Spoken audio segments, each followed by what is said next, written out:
Thank you very much for choosing GHOne TV. My name is Kweku. It's a delight joining you this evening with the latest happenings throughout the country. Well, before we fill you in, let's look at some of the top stories that we have for you.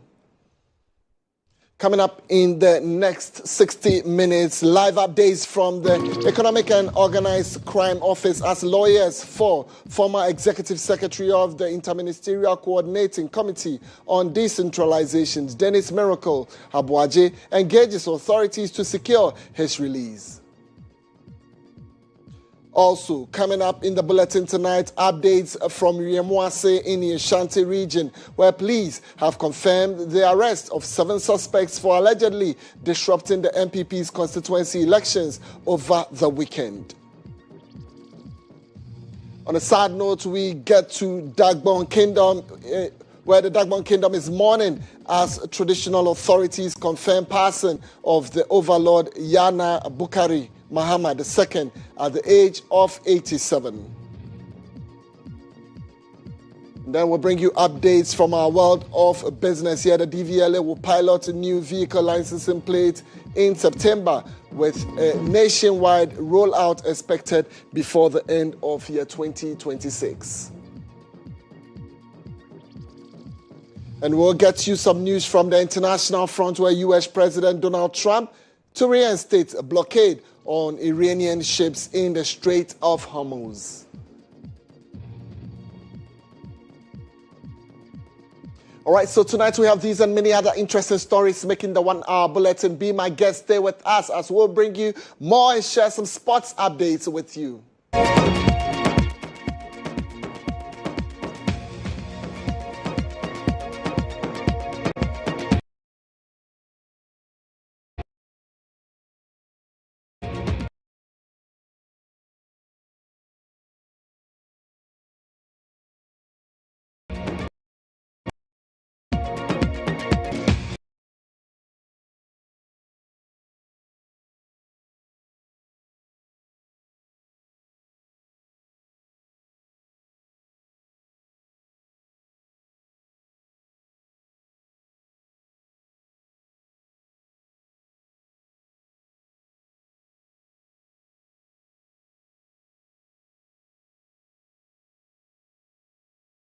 Of the GHOne Kingdom has spread rapidly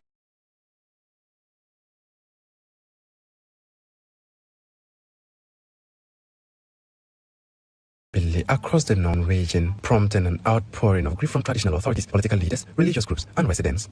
Born in 1939, Yana Abubakar Muhammad II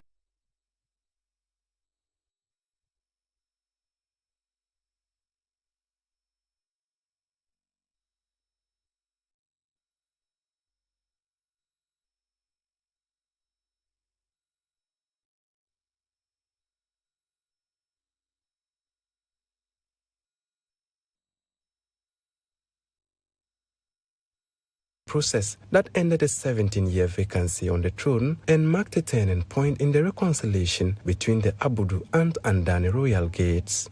Throughout his reign, the Yana championed peace, unity, cultural preservation, and socio-economic development across the GHOne Kingdom.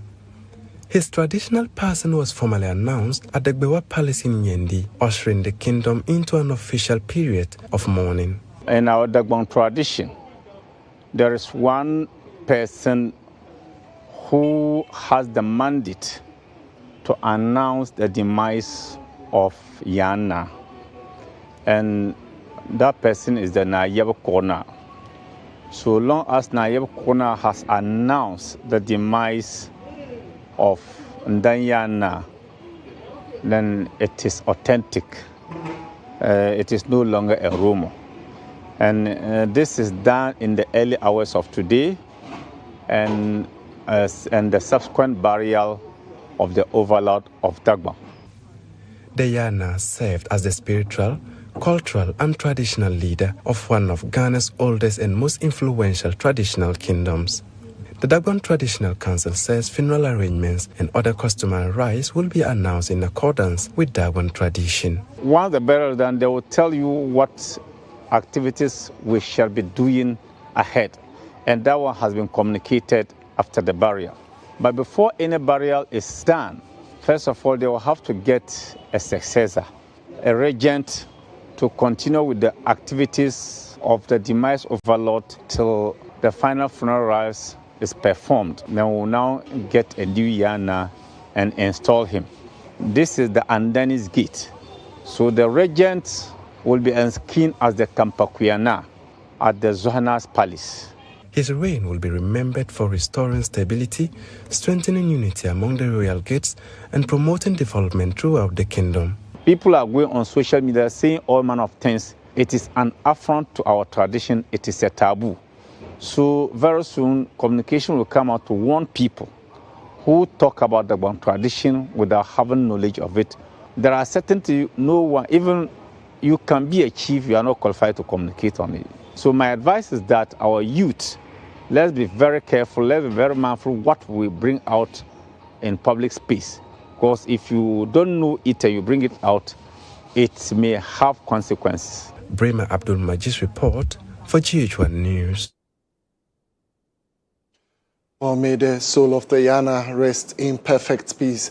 We'll look at other stories here in Accra, and here the Coalition of Aggrieved Customers of Men's Good has issued a 21-day ultimatum demanding financial bailouts for its members. Well, the ultimatum comes as the Accra High Court wraps up case management in the trial of Men's Good CEO Nana Appiah Mensah alias NAM1. Well, he and two of his companies are facing charges for allegedly defrauding over 16,000 people through Men's Good and Brew Marketing Consult. EIB Network's legal affairs correspondent Mutala Inusa has filed this report.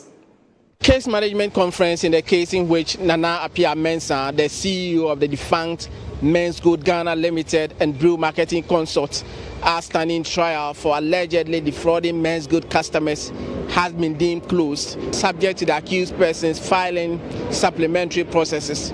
Justice Sedina Mawu-Kwadam conducted the case management conference after 2 years, filed his witness statement when he earlier entered into the witness box to give viva voce argument. What Justice Sedina Mawu-Kwadam has directed is that on July 17, when the case resumed, NAM1 will mount the witness box and continue with his evidence in chief after the prosecution will subject him to cross-examination. Moments after the case was adjourned, Fred Forson, who speaks for the aggrieved Men's Good customers, issued a 21-day ultimatum to government to ensure this matter is resolved. Government has all the accoutrement to verify and authenticate whether the claims that he's making in the document that he has submitted to us are true or not, so that we know the way forward. So we want to give a 21-day ultimatum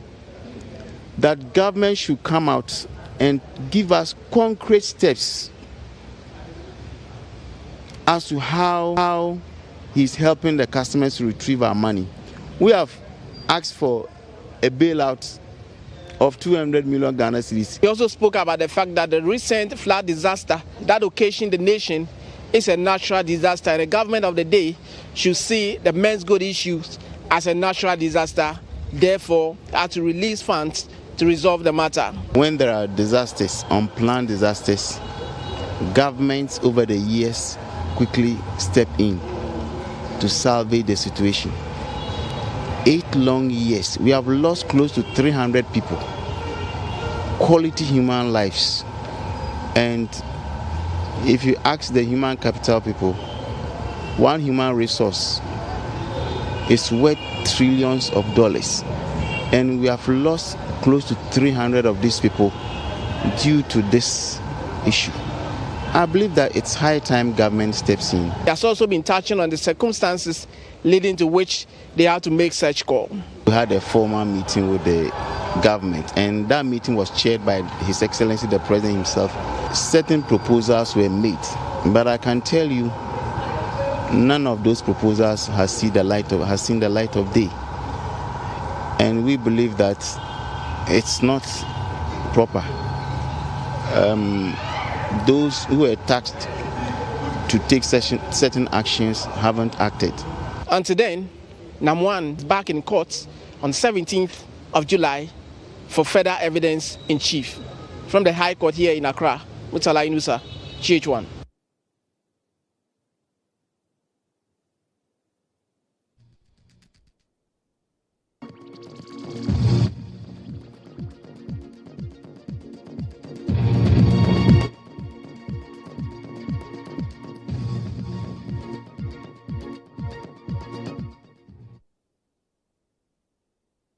All right, so we'll look at other stories at this moment. And here, police in the Ashanti North region have arrested 7 persons, including an alleged ringleader over a violent disturbance that disrupted the MPP's Ifijasachre East constituency executive elections at Riamuase. The incident occurred on Sunday morning at the SDA Church polling station, where party delegates had gathered to elect constituency executives. Well, in a statement signed by the Ashanti North Regional Police Command Public Affairs Officer, Assistant Superintendent Emmanuel Agboji stated that suspects led by 43-year-old Kwame Frifa Mensah allegedly arrived at the polling station with about 30 macho men. Well, according to police, when security officers questioned the group's presence, they became aggressive, assaulted the officers, and disrupted the elections by scattering electoral material. Well, the 7 suspects were arrested at the scene, while efforts are underway to apprehend the remaining suspects who fled. The Ifija-Setre East constituency had previously been listed among 4 constituencies scheduled for review by the party's National Steering Committee following election-related challenges.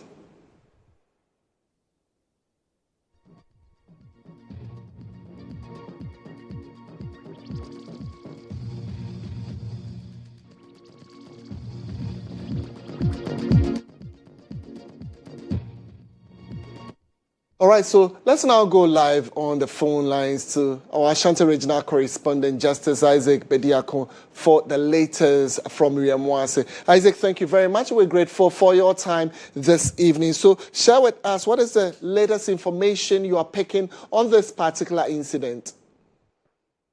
Well, Kweku, I must say that the MPP National Elections Committee has confirmed that the Riamuase election, of which falls under the Setre East constituency of the Ashanti region, has been cancelled. The elections at Bantama has also been cancelled. Then Asante Achem, that one also has been cancelled. Now with the Setre East, where Afifa Mensah was arrested, the MPP National Leadership Elections Committee says they received petition that confirmed that there were some infractions in the album, among other things, in that constituency. And therefore, the national chairman wrote a letter to the constituency chairman that there cannot be election in that constituency. And so for them, they did not prepare for that constituency. Therefore, that election that declared some executives as the constituency executive elect in the constituency has been cancelled. In Bantama, they also confirmed that, yes, they also received petition and there was injunction on it. Therefore, that elections has also been cancelled. And therefore, they are going to look into the merits of the petitions that they received and also ensure that the court case is resolved before a new date will be fixed for elections to be held in those constituencies. So that is what the MPP's Gary Mako told radio stations in Kumasi today. Okatatia Frifa earlier on was hospitalized because when he was arrested, the police assaulted him. When I checked in the evening, he was still on admission. But 6 of his bodyguards who were arrested, as at 4 p.m. that I did my checks from there, the police said they have met the bail condition, and so they were going to grant them bail at 4 p.m. So, Kweku, that is the latest update on this particular elections. Well, Isaac Justice Bediako, I would want to find out, elections cancelled. I mean, have you tried getting to some of the delegates? What's their immediate reaction after spending man hours at the station? It's just been cancelled. Well, for them, they were in the know that they have placed injunction on it. But the regional executives and the MPs told them that they should come. There's no injunction. They will vote. And so that was why they came. So those who are sponsoring them, they knew that there was injunction and they went ahead to organize a session. And delegates, for them, it's they have nothing to lose. But they are disappointed because they have to also waste another time for this particular election. So these are some of the concerns. Some are also excited because then it will also give them an opportunity for their concerns to be addressed. And so those are the mixed feeling in the areas that were affected by the cancellation. Well, Justice Bediako, just before I allow you to go, there were talks about suspects, over 30 of them, and people who involved themselves in all sort of acts. I mean, has the police provided any updates on suspects who they say are at large? Hello, can you repeat that question? All right, so the police talked about, a number of suspects that Okete came with over 30 of them and have reported that some of them bolted in the heat of the issue and were pursuing them or investigations were still ongoing. Do you have any information on these suspects who are at large? Has the police said anything on them? Well, the police are still searching for them. According to one of them, the GHOne brought them from Tafo in Kumasi to come and escort him to the elections round. So police believe that they are hiding within those areas. So they are looking for them.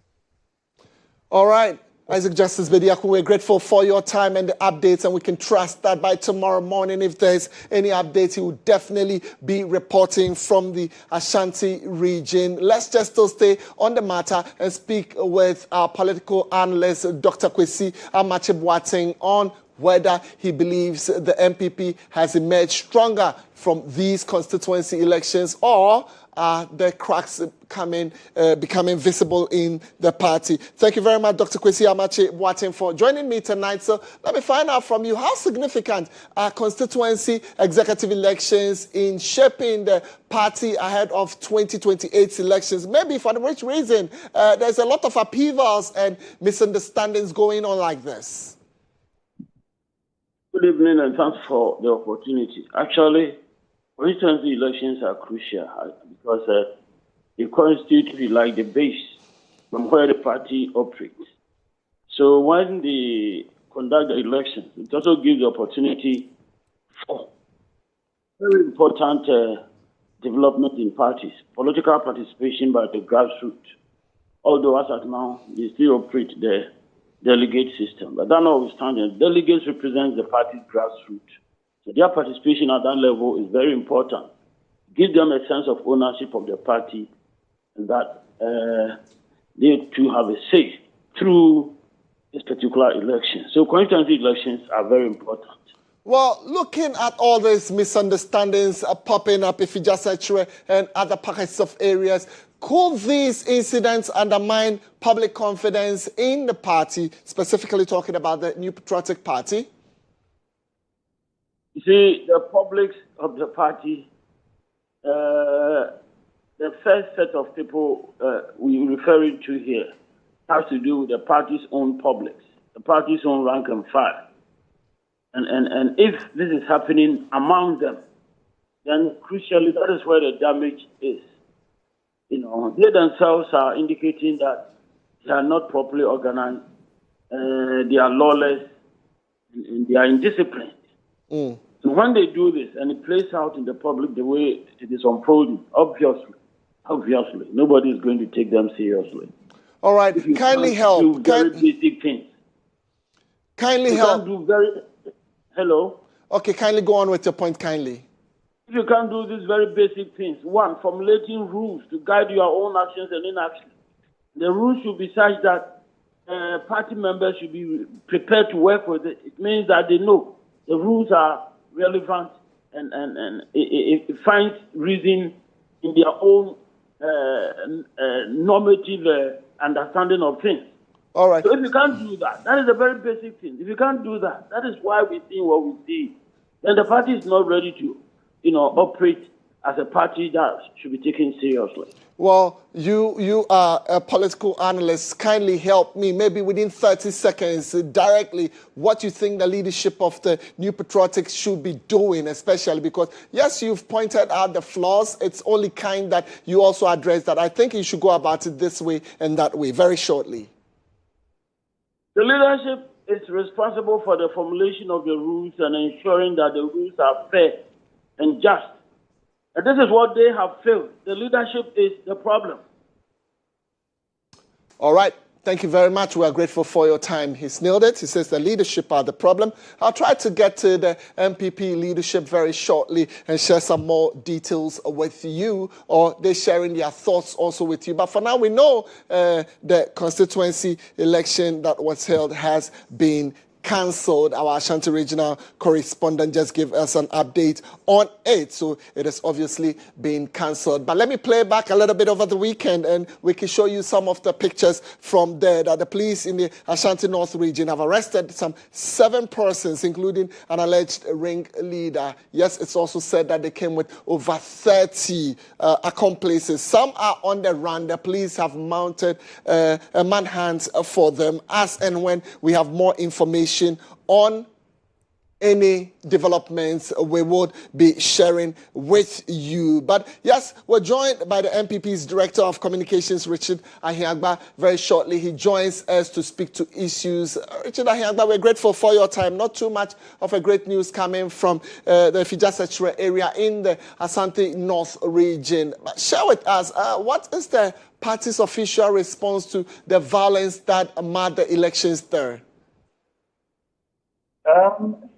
Good evening. I don't think there's any response just yet, except that law enforcement is dealing with the matter this minute. We regret what happened, and I think that it is beyond the party now to deal with. So maybe law enforcement will conclude its investigations and what the accompanying actions would be or sanctions would be. As far as the party, the conversations that are going on to see to that election to be completed. But for now, as to what happened, it's now, if you like, a criminal conduct or misbehavior that the security service will have to address. All right, Richard, help me with this one. A school of thought believes that, look, this incident exposes deeper divisions within the New Patriotic Party. I mean, how would you respond to such critics? Yeah, well, people can say that if they don't know what happened. What happened has nothing to do with internal rift. Is a clear case of misconduct where an individual was disqualified on the basis of election committee assessment. They've been given a job to do, and in their best judgment, an individual doesn't meet the criteria to contest because there's an outstanding responsibility he has to the party, which was not discharged, and was a basis for his, his rejection as a candidate in the election. And then the person goes ahead to try to meet that responsibility and came back to the committee, went to an appeals committee to be allowed to contest. Now, when I, or maybe let me just use you as an example. If I offend you and I come to apologize, I don't assume the right to accept my own apology just because I've rendered an apology. It is up to you to accept it. And if you choose not to accept it, I cannot be angry that you didn't accept my apology. And so a committee that sees that, okay, well, you have this responsibility. For years, you have failed to execute or discharge that responsibility to the party and still have insisted that they won't allow you to contest. I don't think that you earn a right to disrupt the election on that basis. And so if people don't understand what the issues are, yes, they may conclude that, but between you and I, the issues are clear, and maybe hopefully you will help them understand that what has happened is an isolated case, that an individual's indiscipline cannot become a product of a party's, internal rift or internal disquiet. Well, Richard, I'm happy you've mentioned an individual's indiscipline, and obviously the party sees it as not being good. Within 30 seconds, share with us, would the party institute its own disciplinary action alongside with the police investigations, or you're going to let this matter be swept under the carpet? Well, definitely it's a matter that is not being swept under the carpet. The police are dealing with it. And so, with the police dealing with it, essentially, if there are any culpabilities established in that one way or the other for the individuals involved, that would have been punishment enough for what it is that they have done. So internally, I think that a review is ongoing where it's established that people have gone against party standards. I think that appropriate sanctions or disciplinary measures will be brought against them. But definitely, this matter cannot and will not be swept under the carpet, given what is happening with the security services. All right, thank you very much. I'm grateful, Richard Ahiagba, for joining us to speak to issues that came out from the Ifija Secretary elections. Well, we will take a break. We will come back shortly with Insight.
It's now time for us to bring you insights, and tonight the Economic and Organizing Office GHOne has indicated that the arrest of Dennis Miracles Abuaje is linked to alleged financial and procurement-related irregularities involving about 55 million Ghana cedis as a former executive secretary of the Interministerial Coordinating Committee on Decentralization. Well, this comes after the leadership of the MPP turned on the heat on GHOne, demanding answers over the continued detention of Dennis Miracles Abuaje. Party leaders stormed the premises, criticizing the agency over the arrest and what they described as delays in communicating the charges against the aspiring National Communications Director. Tahir Sani has more in this report. The political heat intensified as the New Patriotic Party mounted pressure on the Economic and Organized Crime Office over the detention of Dennis Miracles Abuaje. Led by party executives and supporters, the MPP delegation arrived at the GHOne premises demanding clarity on the circumstances surrounding the arrest and the delay in communicating the charges against the aspiring National Communications Director. All the people that they have been chasing around, I don't know if you have heard any meaningful prosecution going on. But by the time you realize, they have tarnished your image. That's all this government is doing. And look, these things you are doing, don't forget that you will lose power one day. Just 18 months ago, and the MPP was in power. It melts like an ice. It goes away. Maybe it makes them happy when they see us here. So once it makes them happy for them to see us here, we also come. We are so happy. But we've seen you do this quite a number of times. And I'll keep doing it. We'll keep doing it and keep doing it. I am not tired. Other party figures, including former Greater Accra Regional Minister Titus Glover and Uwejagbawe MP Jerry Ahmed, also added their voices to the growing calls for transparency and accountability. Okay. Bring more people to come and solidarize with our brother. It's sending a signal that the way President Mama and his government is running this country is not good. But is that a way to go? If Miracle has wronged, you can invite him quietly. A lot of MPP ministers and appointees who have been coming and going. Do you hear of them? Why only Miracle? He traveled, just arrived in Accra International Airport, then we whisked him away like a fugitive. That is the problem. That is the challenge, which media and Ghanaians have to address. And when you're traveling and they come and arrest you at the airport, when you have never been invited or told about any offense, it's just getting too bad.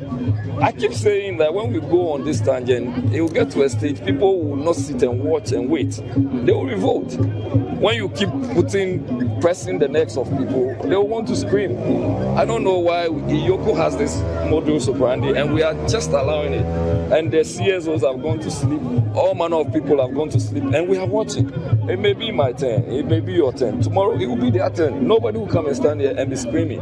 Why? What's happening? And President Mama is overseeing this. The party insists that due process must be followed and has raised concerns over what it describes as the handling of the matter by the State Investigative Agency. Police holding sticks and guns.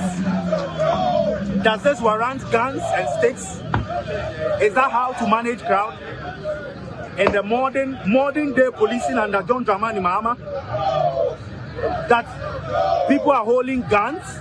When you go to other places, people are using technology and other ways to manage crowds. They are using guns and sticks. No.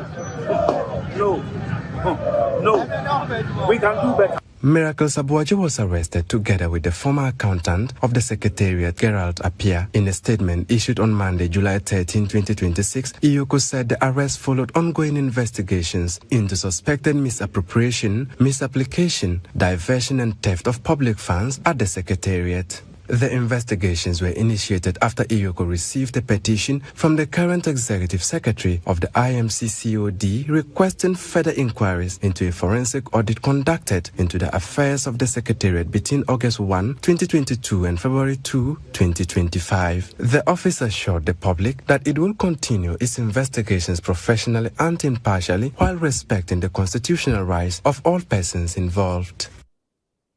All right, so if you're just joining us and you're just wondering, so what exactly has Yoko been saying so long as David Miracles Abuaje is concerned? I mean, my colleague Isaac Abila is here to just give you a breakdown of Yoko's statement. Abila, thank you for your time. Go ahead with the breakdown. Well, Kweku, Yoko says there are so many reasons for the arrest and detention of Dennis Miracles Abuaje and at the Accra International Airport. And they said the arrest is linked to financial irregularities that he involved in when he was the executive secretary of the Interministerial and Coordinating Committee on Decentralization, which is IMCCOD in short. Now, Yoko has raised key points as far as his arrest is concerned and his detention too is concerned.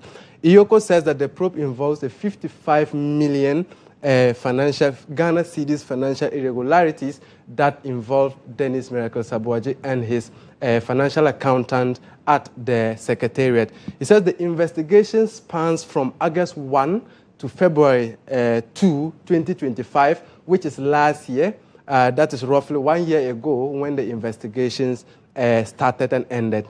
Now, Yoko says that the former IMCCOD accountant, which is Gerald Appiah, is also under investigation. This means that it is not only Dennis Miracles Abuaje who is under investigation, but with also his accountant is also under investigation. Now, Yoko says that Dennis Abuaje was placed on a stop list to prevent him from leaving the country so that he can aid in investigations. But Yoko says when that placement was done, they did not know, or it was not known to the office, that Dennis Miracles Abuaje had left the country already. And so on Saturday, they waited at the airport, and when he landed at the airport, he was picked at the Accra International Airport.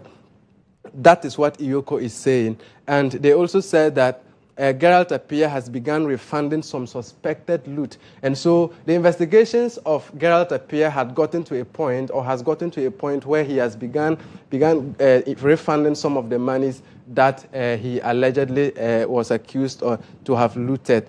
Now, the Yoko has stated some suspected charges for Dennis Miracles Abuaje and Gerald as a whole. And the first suspected charge Yoko is stating here is conspiracy to steal and stealing.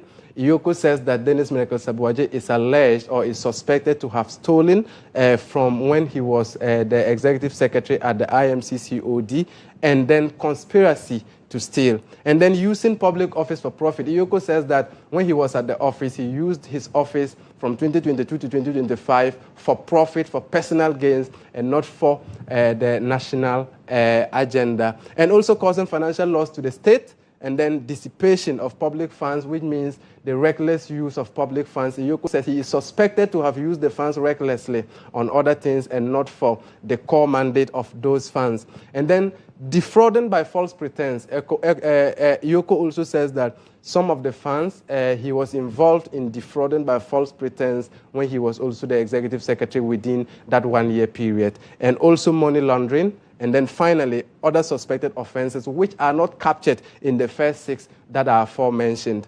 Now, Iyoko's stance is clear in their statement. Iyoko says that Dennis will be granted bail pending the investigations that they are doing at the moment. However, Gerald Appiah is also expected to be granted bail if he is able to meet his bail conditions. So with Gerald, his investigations have gone to an extent that he is expected to meet his bail conditions to be released, whilst Dennis Abuaje will be granted bail after these investigations too are completed. Back to you, Kweku. Thank you. Would know that our men are on the ground. We are bringing you up-to-the-minute report right from morning. We've been at the Yoko office. My colleague Theophilus Asare Boafo will be joining me shortly. But Theophilus is on the ground, and as and when we're able to raise him, he will bring you up to speed on the exact happenings. But we can assure you that our cameras have been at Yoko, and we're monitoring the situation on the ground in case any of the accused persons is granted a bail, then definitely we will be sharing with you. We will go on the ground live in a short while and bring you all the updates that you're looking 4. So yes, Theophilus Asare, I'm told he's joined me at this moment. Theophilus, thank you very much for your time, and we must commend you for the good work staying at the Yoko office till this time of the night. What is happening currently at the Yoko headquarters? Good evening, Kweku. Since here are relatively calm, the numbers we saw during the day have reduced significantly. We are waiting. We've been briefed that the lawyers for has insights and will attach here, and he will be coming out shortly to brief the media about progress made, whether he'll be on bail tonight or whether he will be processed before court. But we are still waiting. We've been waiting for quite some time now. We know that leadership of the MPP and his lawyer are with him inside with Yoko officials, and they are having a briefing. Majority of the people who were here during the day have left. However, there's still quite a little number of people. The police presence that was here heavily during the day has also reduced significantly because the number reduced. So most of the police that were discharged here have been sent home. So as I said, we are currently waiting for updates. There are few MPP party executives around. I just saw MP for Wage Agbawe, Jerry Ahmed, and there's also the spokesperson for Dr. Banda, Dr. Ikea, also around. I tried engaging them. However, they communicated that there's been a directive that they should all withhold communications until there's a debriefing and until the lawyers of Dennis Abuaji comes out and briefs them before they communicate. So their lips are tight. They are no longer speaking to the media as they did during the day. However, they are around with some party executives waiting for how the situation will pan out. All right, so we're grateful for your time, and we can tell fatigue is setting in already, but definitely our men will stay on the ground. Our cameras are hovering around, and we will share more with you. But yes, we would want more on this particular story. Now, Isaac J. Hyde is a Deputy National Youth Organizer. He joins me for a conversation. J. Hyde, share with me.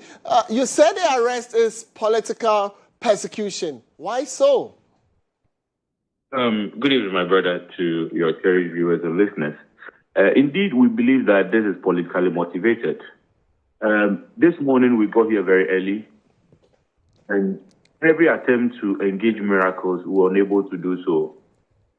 Officers at Yoko kept telling us that it is order from above, and so nobody will be allowed for him to be seen. In fact, towards midday, we managed to get one of his lawyers, Honorable Atachia, who then eventually, upon entering Ryoko, had to fight his way in order to get access to him.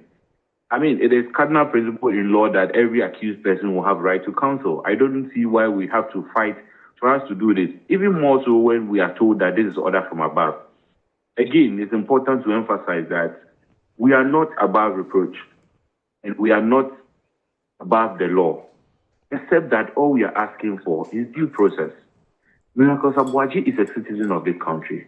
Is a known person who is not a flight risk. As a matter of fact, it was not as if he's even running out of this country or he was jumping bail.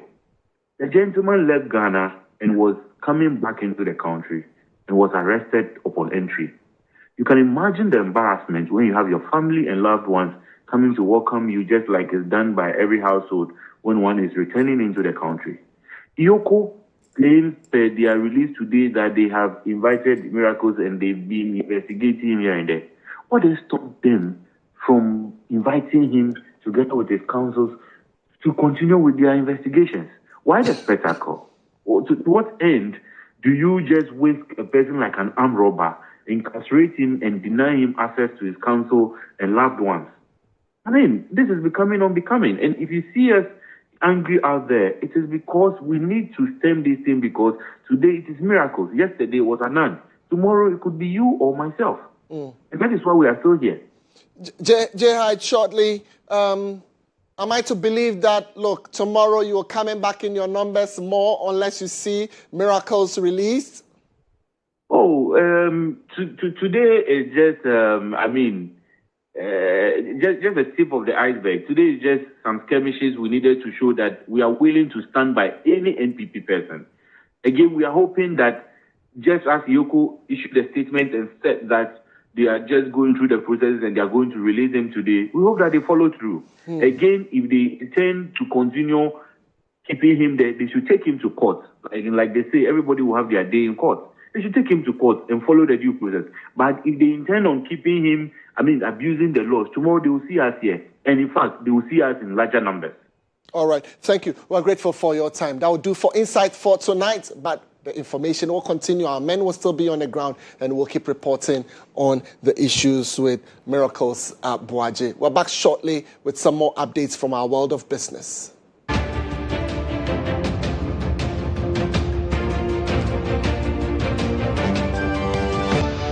The Business Brief is brought to you by GHOne.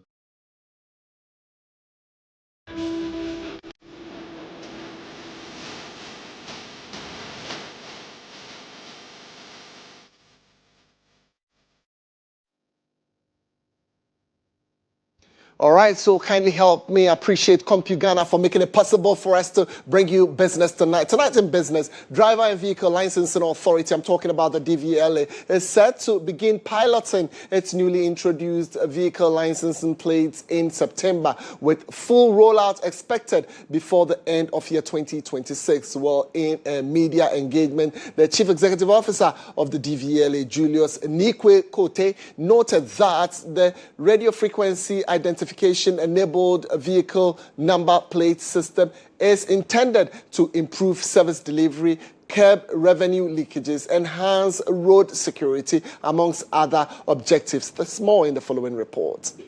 During the process, over 3.7 million vehicles are expected to be re-registered at minimal cost to existing vehicle owners. All vehicle owners are urged to submit a service request to the DVLA. After verification and payment of the applicable service fee by the owner, the vehicle will be onboarded and a new registration number plate assigned. The CEO of the DVLA, Julius Kweku, emphasized that the new regime is designed to create a more credible and updated vehicle registration database to enhance public safety and security. We think it's prudent that we all know the day you get to know something is wrong, that day is the day of rectification. It is wrong for IOCO to write to us. It is wrong for Ghana Police to write to us. It is wrong for any other state institution, including national security, to write to us and will not be able to give accurate data or data at all on some of the cars on our streets. The Deputy Director in charge of Vehicle Inspection and Registration, Otosirbo Kwesibuna, indicated that the current registration regime is characterized by challenges such as the abuse of DV number plates, the production of fake registration number plates, and pressure on the authority at the beginning of each new year due to large number of persons rushing for registration, among others. They want to register their vehicles. They want to wait and get the following year's number. This led to unnecessary pressure on us the beginning of every year. It also led to congestions in our offices. And it led to people in the last quarter of every year not registering their vehicles, for that matter, also not having anything to do in our offices as well. And we had vehicles on the roads that were not registered because they were all waiting for the following year's number. This also led to people going to look for DV plates to use unauthorizedly, without permission, on the roads. When fully implemented, the new registration number will be tied to each individual and will not be transferred to another person when the vehicle is sold. The Business Brief was brought to you by CompuGhana. Passion for technology.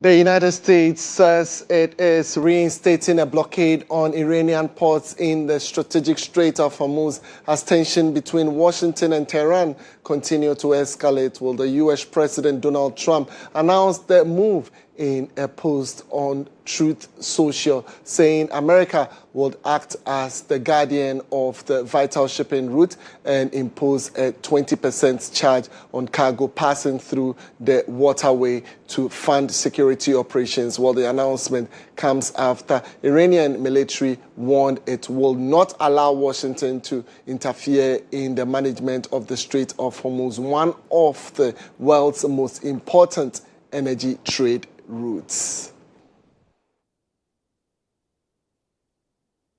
All right, so my name is Kweku Temeng. On behalf of the entire production team tonight, we would want to appreciate you and say a big thank you to you. We're making way for a documentary to play, but you should know that when it's information, education, and entertainment, this is the right channel to bring you up to speed on all you need to know. The Bulletin was news tonight, and my name again is Kweku Temeng.